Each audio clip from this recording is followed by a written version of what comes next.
Padri, karibu utupitishe kitu gani kilipelekea yatokea matatu, na kwa ufupi moja moja haya mengine ambao sio familia yake utaweza kutupitisha kidogo, lakini kikubwa tunataka ile familia yako ndio tuelezee kwa undani. Karibu. Asante.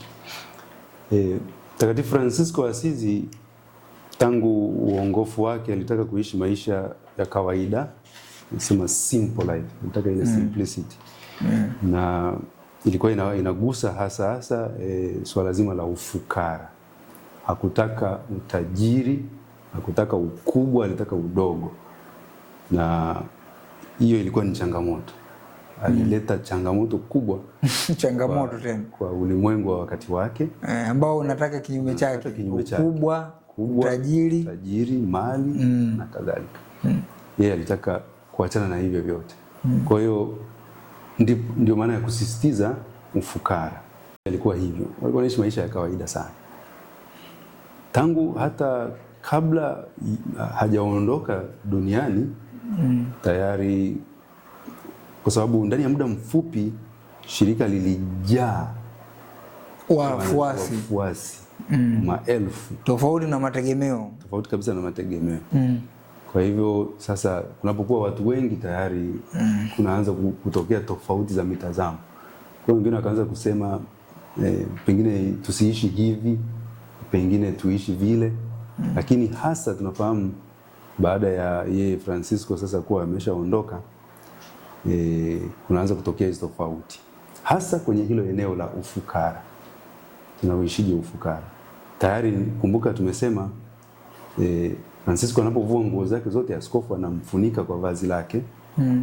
Tafsiri ya kiroho kwamba anapata ulinzi wa kanisa. Kwa hiyo haina haja ya kutegemea ulinzi katika maana ya kidunia. Kwa maana ya kidunia. Na yeye Francisco aliibuka katika kipindi ambacho walikuwa wanaibuka pia watu wengine kama yeye wanaokuja na namna fulani ya kuishi maisha ya kiroho, wanasema, lakini ni hivyo kama ilivyokuwa hata baada ya Yesu kupaa mbinguni. Mitume wanaanza kupata tabu hapa na pale. Gamalieli anawakumbusha kwamba kama sio cha Mungu kitakufa chenyewe. Walikuja wengi hapa, walitokea wakasema wao ni watu wa maana sana. Kwa hiyo sio wa kwanza kuleta utofauti katikati. Sio wa kwanza. Kwa Francisco pia anatokea katika kipindi hicho. Utofauti wake tu na wengine ni kwamba walikuwa na lengo la kiroho la kuleta mageuzi na mapinduzi ndani ya kanisa, lakini wengi walidiriki kutoka nje ili walibadilishe kanisa kutokea nje. Francisco aliamini kwamba utalibadilisha kama utalibadilisha ukiwa ndani, ukiwa chini ya uongozi wake, ukiwa mtiifu, utii na unyenyekevu. Ndio maana katika maelekezo anayowapa sasa ndugu katika shirika, anawaambia nimeandika kanuni ya shirika. Ikiwa hamtaelewa chochote, leo nipo kesho sipo, muende kwa Baba Mtakatifu, ataifafanua. Mkitofautiana au msipoelewa chochote, mama kanisa atafafanua. Mama kanisa ataeleza, atatoa maelekezo. Na Francisco amesisitiza na kuagiza daima ndugu wa shirika wawe ndani ya kanisa chini ya uongozi wake. Wamtambue kabisa yule ambaye ni Baba Mtakatifu aliyepo kihalali na uongozi wake. Tena aliwaambia kuomba kabisa Baba Mtakatifu awape kardinali mmoja awe kiongozi msimamizi wa shirika. Hiyo imekuwepo kwa miaka mingi mpaka baadaye haipo tena, lakini ilikuwa utamaduni wa wakati ule. Kwa hiyo Francisco alisisitiza hilo kwamba ndani ya kanisa na chini ya mamlaka ya viongozi wake. Kwa hapo kuna hiyo karama ya ufukara, utii na usafi wa moyo. Kwa zinazaliwa, kwa hiyo wote tufuate ile sheria, tufuate kanuni. Kwa hiyo kikatokea nini mpaka sasa tokea hizo tatu? Ndio. Francisco anasema, kumbuka tumesema maelfu ya watu wamejiunga na katika mtindo wao ule wa maisha wa kwamba wanaishi hapa na pale, hawana mahali maalum, hawana hata nyumba wanaishi tu, wanalala popote hivyo. Baadaye kanisa linamwambia Francisco sasa, kabla hapo hajafa, Francisco, staili hii ya maisha ni ngumu.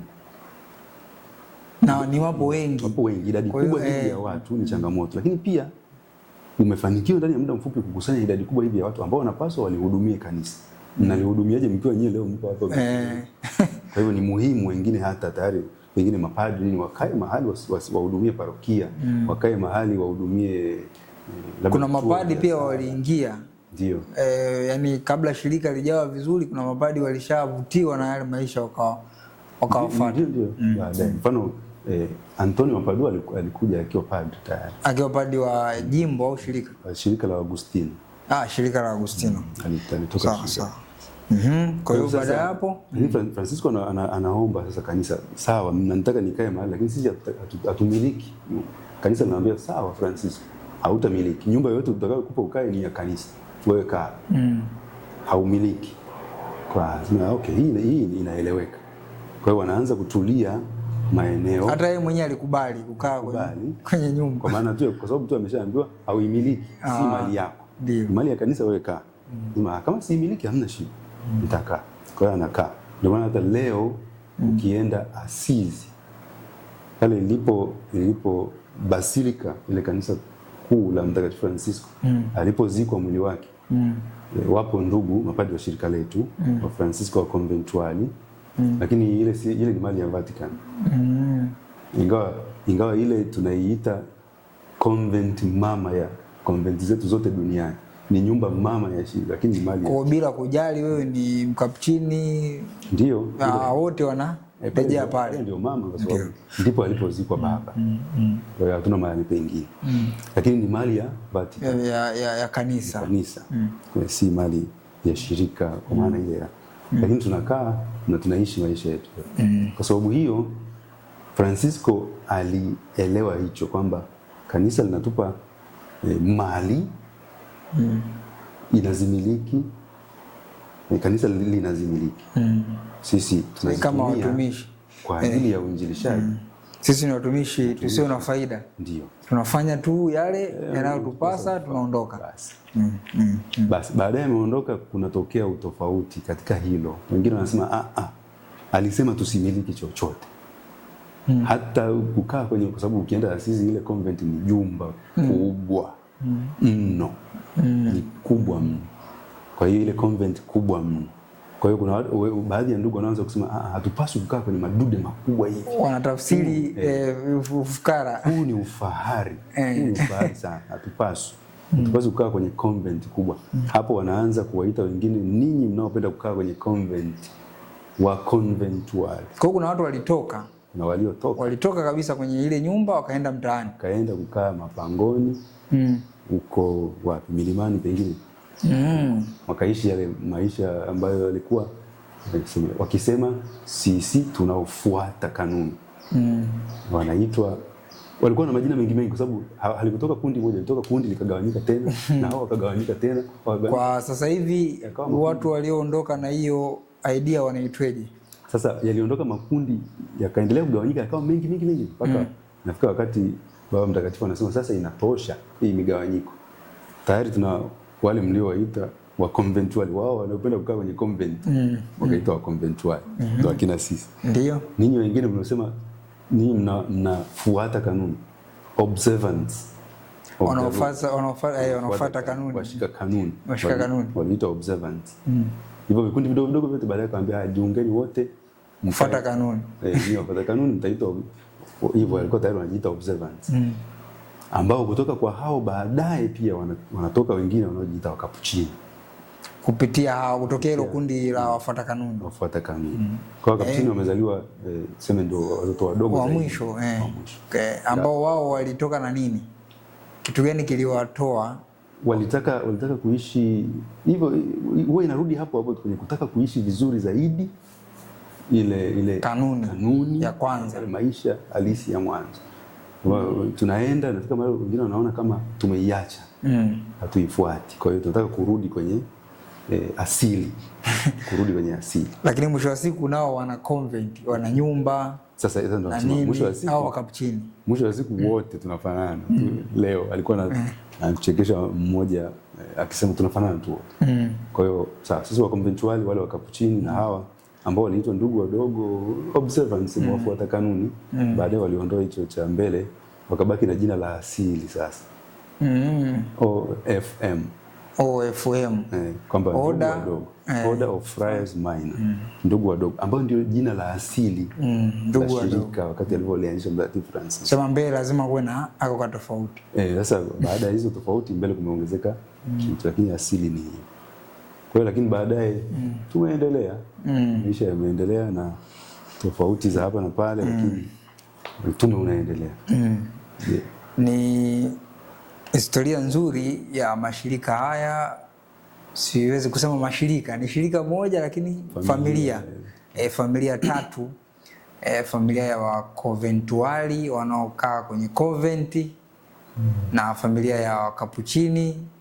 Niliwahi kusikia kwamba kwa sababu ya lile kofia kapuchi, nadhani watatuelezea wale wanaohusika na jamii ile ya ndugu wadogo wa Franciscani. Sasa pengine Father, yeye ni mmoja wapo wa shirika hilo la ndugu wadogo wa Mtakatifu Francisco wa Conventuali, ambao kwa Dar es Salaam hapa wanapatikana katika parokia ya Segerea, Kinyerezi na parokia za ukanda huo. Pengine wewe kitu gani kilikufanya, nadhani ulitambua kwamba kuna watu watatu ama kuna familia tatu. Kitu gani kilikuvutia kwa ufupi kuingia katika shirika la Conventuali? Nafikiri kwangu mimi kwanza kabisa ni Mtakatifu Francisco wa Asizi mwenyewe ambaye hivyo tukikua katika mazingira ya kanisa unakuwa ujui tofauti yake bado ya tofauti ya lakini yeye mwenyewe walau kusoma kidogo ile historia yake, kufuatilia maisha yanasema kitu, yale maisha yake yanavutia. Yani yanakuvuta, lazima uyasikilize, uyafuatilie kwa sababu yanakuambia kitu. Lakini mwisho wa siku sasa pengine nategemea kila mtu atakuwa na namna yake, lakini kwangu mimi ni ipi katika hizo familia tatu ilikuja ukaipenda na ukaingia? Kwa sababu hizo nyingine sikuziona. Hawa ndio waliokuja karibu na mimi zaidi. Kwa hiyo waliokuwa karibu ndo wale kuvutia. Kwa pengine Francisco alikuwa amekuvutia, pengine ukikuja Wakapuchini pengine ningeenda. Lakini hawa walikuwa wa kwanza na nikaona inafaa kwa kweli. Na mimi pia katika makuzi yangu na malezi, kwa sababu niliwahi kukutana kwa mara ya kwanza naweza kusema na Conventuali, kwa sababu nilikuwa nao karibu Conventuali.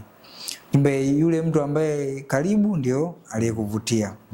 Na tunapoadhimisha jubilei ya miaka 800 tangu kifo cha Mtakatifu Francisco wa Asizi, baba yetu wa kiserafi, baba yetu wa kiserafi ambaye tumeshasema kabla ya kufa mtu aliishi, baadaye mtu alizaliwa, akaishi, akafa.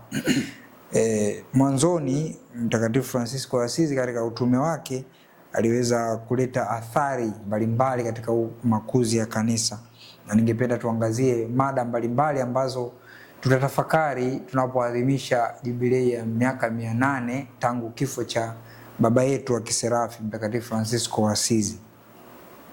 Na ya kwanza ni juu ya hiyo miaka 800. Tunasema miaka 800 ya urithi wa Mtakatifu Francisco wa Asizi, maana kwa kanisa la leo. Pengine padre atupitishe hii miaka 800 tangu kifo chake. Kama kanisa tumerithi mambo mbalimbali, yana maana gani na yana athari gani katika kanisa la leo? Tukitambua kwamba yeye ndiye mwanzilishi wa maisha ya mtindo. Kumbuke kwamba walikuwepo watawa wa Mtakatifu Benedikto, yeye akaanzisha kitu kipya tangu alivyokufa. Sasa miaka 800, athari gani katika kanisa la leo? Asante. Nafikiri Francisco wa Asizi mtakatifu ametuachia urithi mkubwa. Tukianza na hii ambayo tunashasema uongofu wake binafsi ndio hatua yake ya kwanza, ndio mahali pa kuanzia.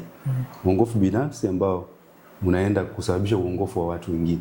Wakati mwingine tunaweza tukatamani kwenda kuhubiri, natamani kwenda kuwaongoa watu, lakini kumbe wakati mwingine unahitaji kusema chochote. Tunakumbushwa mojawapo ya matukio yaliyowahi kutokea, nasimuliwa. Siku moja Francisco amewaambia ndugu wa shirika, twendeni tukahubiri. Wakatoka wakazunguka mjini, wakarudi ndani. Wanamuuliza, sasa unasema tunaenda kuhubiri? Akasema tumeshahubiri. Tumehubirije? Akasema si lazima uongee. Sio lazima uongee. Akasema Anambia hubirini sana, tumieni maneno ikiwa tu ni lazima.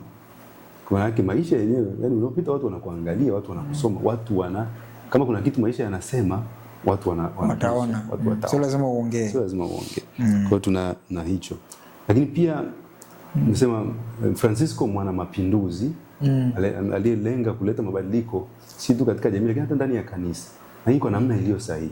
Hata wakati mwingine sisi tunatokea hapa na pale tunatamani mambo fulani yabadilike ndani ya kanisa, lakini tunafikiri kuleta fujo na vurugu na nini ndio namna dialogue, hoja au niondoke mimi niondoke ndio italeta mabadiliko. Yeye alibaki ndani, sio kwamba lilikuwa zuri sana kanisa la wakati wake. Changamoto zilikuwa nyingi, magumu yalikuwa mengi. Yeye alibaki ndani na akaleta mabadiliko kwa ndani. Kwa namna alivyokuwa mtii, mwaminifu na alivyoishi maisha yake vizuri. Ndio. Lakini pia miaka hii 800 tunafurahia kazi yake ya uanzishaji wa mashirika, uanzishaji wa shirika. Tunamshukuru Mungu kwamba miaka 800 bado alichokianzisha kipo. Kipita hapo unakutana na Wafransiskani wengi kila mahali. Sio mtu unakuta unaanzisha kitu baada ya muda kinakufa. Lakini mpaka miaka hii 800 bado ile karama yake ipo. Bado ipo inafanya kazi. Na cha ajabu ni kwamba Francisco amekuwa na ushawishi si tu ndani ya kanisa Katoliki. Hata nje. Kumbe ndio. Wakati fulani tukisoma tukakutana na gazeti tunaona watu fulani wa Anglikana wa Fransiskani, sikuelewa vizuri hicho kitu. Lakini Anglikana amepokewa hivyo kwa sababu pia tulianza na kusema Bwana atufanye chombo cha amani. Ndio. Amani ilikuwa wimbo wake. Francisco pengine tunaposherehekea hii miaka 800 ndio maana hata Baba Mtakatifu leo anasukuma swala la amani katika vita zilizopo na ndio mazingira yaliyokuwa wakati ule. Amani ni muhimu. Hata ile sala ipo, sala ya Kifransiskani kwa ajili ya kuombea amani. Mazingira ya leo pengine ni kama yaliyokuwa wakati ule. Vita zilikuwepo, watu wanapigana. Francisco wa Asizi hasa katika achilia mbali namna alivyoleta usuluhishi baina ya mtu binafsi na mwingine, hiyo alifanya sana. Watu walikuwa wamegombana hapa na pale, kwa sababu yake walipatana. Lakini sio tu hiyo, wakati wa zile vita baina ya Wakristo na Waislamu. Wakati Wakristo wamejizatiti kwa silaha kupigana Wakristo kwa silaha wapigane, na pia upande wa pili pia kwa silaha. Francisco anatembea kwa miguu yake kutoka upande wa walipoweka kambi wa Kristo, anavuka kwenda kwa Waislamu, hana silaha yoyote, anakaribishwa, anapokelewa, anakaa, anazungumza na sultani, wanakubaliana mambo ambayo yanaweza kusababisha amani baina hizo, badala ya kuchukua mitutu hiyo, badala ya kuchukua silaha. Ni ajabu kwa sababu alipoenda wanasema amekufa huyu, wanashangaa anarudi. Wewe hujaguswa popote. Wamwangalia, hujachoma hata kisu. Yuko mzima. Umewezaje? Mnafikiria tu silaha. Yaani tunaweza kukaa chini na kuzungumza, ndio njia bora zaidi. Kaa chini tuzungumze, mambo yanaenda. Wale pia wanaelewa. Kule kwa upande wa sultani walielewa, wakawekeana baadhi ya vigezo tu. Nyinyi mkifanya hivi na sisi tufanye hivi, basi mambo yataenda. Lakini mkingangania hiki, tutaendelea kushindana. Francisco alifanya kazi yake kama mtu wa amani. Lakini tunamfahamu kama mtu aliyekuwa rafiki wa wale waliotengwa. Watu waliokuwa wamekataliwa. Mwanzoni mwa uongofu wake Francisco anakutana na mkoma ambaye anamkumbatia. Anamkumbatia mtu mwenye ukoma. Mtu mwenye ukoma. Na hakupata ukoma. Hakupata ukoma. Kwa ni kama muujiza fulani. Wakati huo wakoma ni ile wanakaa mbali na watu. Lakini sio makosa ya watu kuwatenga. Ni kwa sababu ya ugonjwa. Kwa sababu ya ugonjwa, ni kweli. Kwa sababu ya ugonjwa hakuna mtu ambaye angeweza kuwakaribia. Maana ukimkaribia utapata. Ni kweli. Ni kweli kabisa. Haikuwa makosa ya watu. Lakini sasa maisha yao yalikuwa magumu sana. Yeye anaenda kama Kristo. Anaenda kwa wakoma. Anaenda kuwasaidia. Ndio. Lakini hata waliokuwa maskini na kadhalika. Na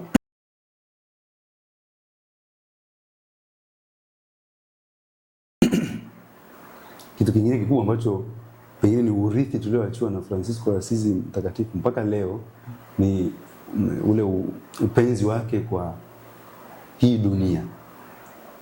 Mazingira.